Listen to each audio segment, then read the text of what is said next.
As winter approaches, thoughts are no doubt turning to flu vaccinations, but health authorities are urging people, especially parents of young children, to be aware of whooping cough as well. 4 infants have died in Australia in 3 years. The latest death was in Melbourne in February. But a new trial, which vaccinates babies only a few days old, is showing positive results in protecting one of society's most at-risk groups. Hamish Fitzsimmons reports. Start vaccinating younger babies against whooping cough got the interest of Alex Robson, who wanted to protect her son from the disease, which is described by health authorities as an epidemic. He was 4 days, I think, when he was vaccinated, because we've heard of cases of babies as young as 5 weeks getting whooping cough, and when they get it, it's quite, it's hard for the young babies to get rid of it, and so we just thought we'd get it done as soon as possible. I think the early results are very encouraging in the sense that we're getting, good levels of antibodies, and we're achieving that before you even start immunising at the moment. While the vaccine is usually administered at 6 weeks, the trial by the National Centre for Immunisation Research in Sydney is vaccinating babies as young as a few days old in Sydney, Melbourne, Adelaide and Perth.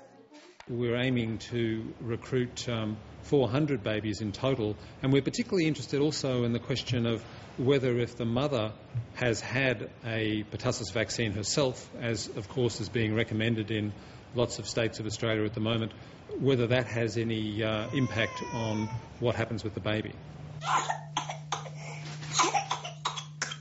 To the end of February, Victoria alone recorded over 1,900 cases of whooping cough, or pertussis as it's known.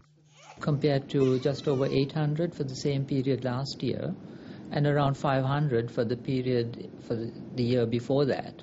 So yes, we're seeing a large increase in pertussis or whooping cough cases. Younger babies are the most vulnerable. In February, a 14-day-old baby died in Melbourne from the infection, prompting calls for at-risk groups, particularly parents and those in contact with young children, to make sure they've been vaccinated.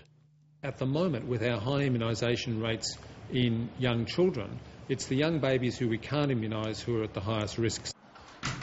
The Peak Medical Lobby has welcomed the trial and can't stress enough the dangers whooping cough can pose.